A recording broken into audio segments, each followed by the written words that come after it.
Assalamualaikum teman-teman. Di depan kita ini ada laptop Toshiba L635. Di sini kita mau nunjukin cara untuk cek upgrade. Pertama yang upgrade maksimal, kedua upgrade yang value for money, teman-teman ya. Kenapa kita bikin ada dua jenis? Yang pertama, kalau upgrade maksimal itu orang-orang nyarinya sebenarnya gampang, teman-teman. Jadi tinggal dimentokin aja maksimalnya dia apa, itu dimentokin semua, mentokin semua. Dan juga otomatis biayanya juga mentok, maksudnya tinggi juga.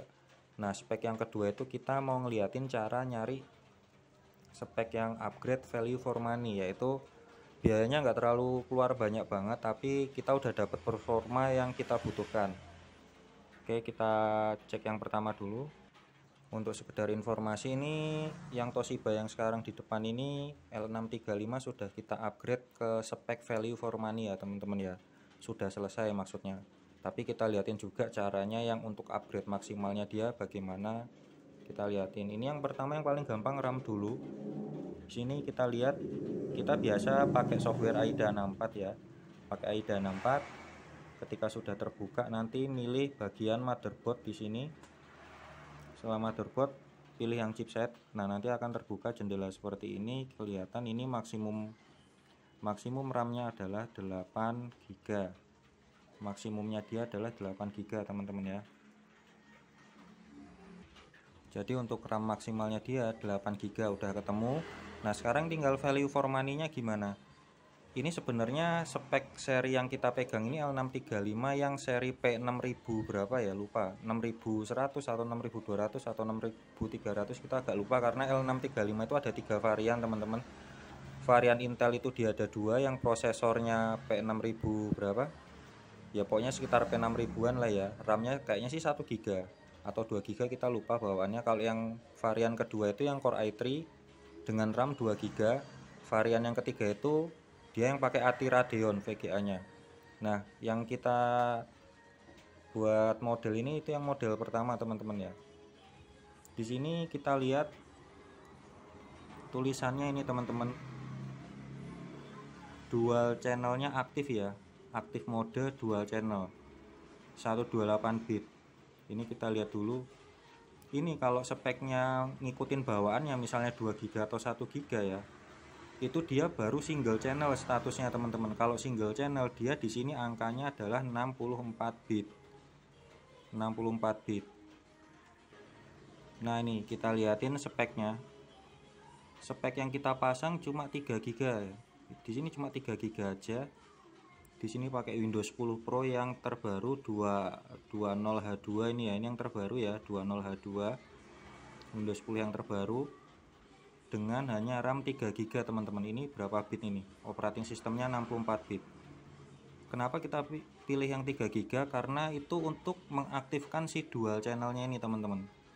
Nah, ini kita agak lupa ya, bawaannya ini 1 GB atau 2 GB, agak lupa. Tapi yang jelas kalau cuma satu keping 1 GB atau 2 GB itu dual channelnya belum aktif. Jadi nanti di sini tulisannya aktif modenya adalah single channel.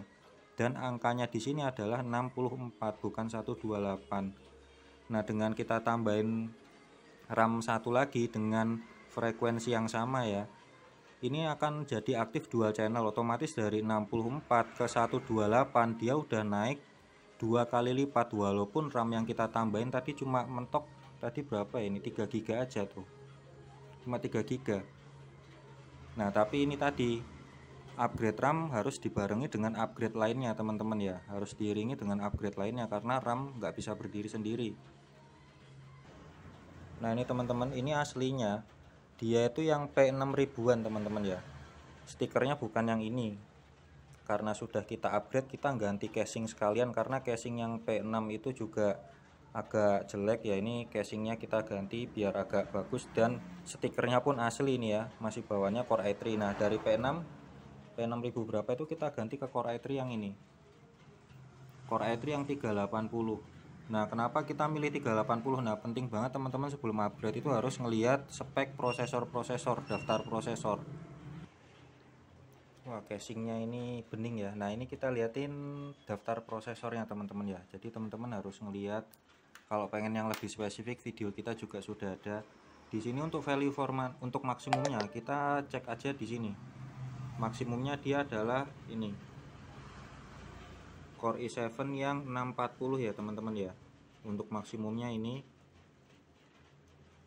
Nah ini, nah untuk nyari value for money-nya ini bawaannya yang tadi kita ceritain ini, Pentium 6000 berapa pokoknya lupa lah. Yang kita pasang sekarang adalah yang ini, Core i3 380M, core-nya 2, thread-nya 4, clock-nya 52533 ya. Nah kita coba lihat dengan daftar-daftar lainnya ini teman-teman, cara ngelihatnya ini. Yang Core i3 380M ini threadnya sama semua ya, 4 ya ini. Kalau yang P6000 kan 2an. Nah ini yang 380 2533 dia setara sama, coba dilihat,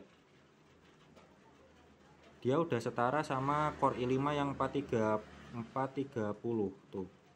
Core i5 yang 430 aja dia clocknya standarnya 2,2, dia mencapai 2,533 kalau sudah ini frekuensi boost frekuensi ini teman-teman ya, turbo lah istilahnya, turbo frekuensi. Jadi frekuensi dasarnya dia cuma 2,2, itu hitungan sudah Core i5.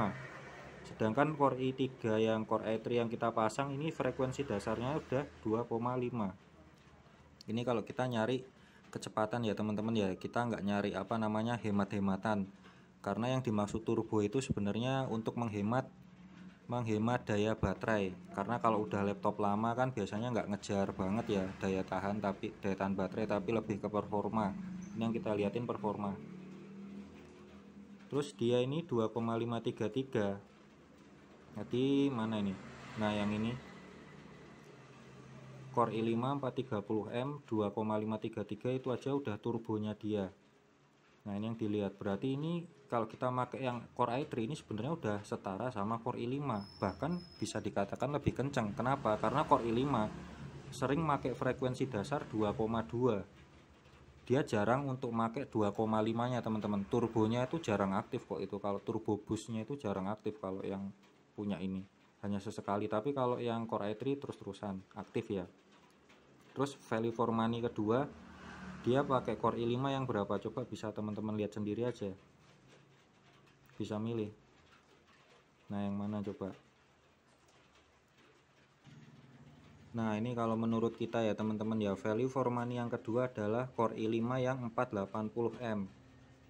Kenapa? Coba dilihat ini ya, pokoknya ini sama semua, tadi udah dilihat sama. Ini frekuensi dasarnya 2667 dan frekuensi turbonya dia 2,933. Ini case-nya sama semua nih, case-nya sama semua, sampai Core i7 pun sama. Jadi ini Core i5 480M 2667, frekuensi dasarnya dia di atasnya yang Core i5 520M, cuma 2,4 tuh. Turbo boostnya sama teman-teman. Nah ini 2,66 frekuensi dasarnya, turbo boostnya 2,9, sedangkan yang 520 itu frekuensi dasarnya malah 2,4, turbo boostnya juga 2,9. Nah sekarang ini Core i5 yang 480M 2667 dia sama kayak Core i5 50M 580M, bahkan Core i7 620M teman-teman. Frekuensi dasarnya ya sama ya, untuk turbonya ini bedanya cuma sedikit. Jadi value for money yang kedua adalah Core i5 480M. Value for money yang pertama Core i3 380M. Untuk value for money kedua Core i5 480M. Mungkin teman-teman bisa lihat video yang tabel prosesor kita itu ada, itu bisa di play perlambat, bisa, itu udah ada videonya tersendiri teman-teman ya. Jadi ini value for money pertama 380M Core i3, yang kedua Core i5 480M. Kalau beli yang lain kayaknya agak percuma teman-teman kalau menurut kita loh, kecuali kalau mau langsung Core i7 yang mentok nih 640M 2,8, terus ininya 3,4. Dilihat case-nya 4 mega, yang ini kan 3 mega nih, ini 4 mega. Oke, dari prosesor bisa kelihatan ya, ini value for money dan yang upgrade maksimalnya untuk seri Toshiba L635. Nah jadi yang kita upgrade di sini untuk laptop ini cuma dua teman-teman, cuma RAM-nya kita bikin 3 GB, prosesornya kita kasih Core i3 yang 380M. Kalau casing sebenarnya nggak ngikut upgrade ini teman-teman ya, cuma karena kita mau jual lagi ya kita cariin casing yang masih mulus, maksudnya yang lumayan mulus, dan stikernya yang asli Core i3 kita carikan. Terus yang kedua, maksudnya yang ketiga sebenarnya harddisk teman-teman ya. Ini kita masih pakai harddisk. Ini kalau teman-teman lihat, ini kita masih pakai harddisk. Nah ini bisa dilihat C nya 100 GB, E nya ini berapa nih, 597. Nah ini nggak ada SSD ukurannya 750 GB atau belum ada ya. Ini kita pakai harddisk 750 GB. Jadi ini masih pakai harddisk teman-teman ya, belum pakai SSD malah. Karena ya ini tergantung selera teman-teman. Jadi ini upgrade-annya ada 3 kalau mau dimaksimalkan. RAM-nya 8 GB, terus Core i7 yang 640 ya tadi ya. Terus sama ganti SSD udah pasti SATA 3 semua. Maksudnya SSD bawaan itu udah pasti SATA 3 semua, nggak ada yang SATA 2. Entah ini laptopnya ini mendukung atau enggak, yang jelas SSD nya udah pasti SATA 3. Itu upgradean yang maksimal. Untuk yang value for money nya ini tadi, RAM nya cuma kita jadiin 3 GB, prosesornya kita jadiin Core i3 380, atau kalau misalnya nanti kita ada stok, kita pasang Core i5 yang berapa tadi, 480 ya. Nah udah cuma itu aja teman-teman, itu udah sangat, speknya biayanya nggak terlalu banyak, tapi kenaikan performanya sesuai yang kita butuhkan. Karena ini yang dikejar cuma untuk Corel Draw sama Photoshop dan rendering video ringan. Jadi ini udah kuat teman-teman dengan biaya yang nggak begitu tinggi. Oke, jadi demikian teman-teman, semoga videonya bermanfaat.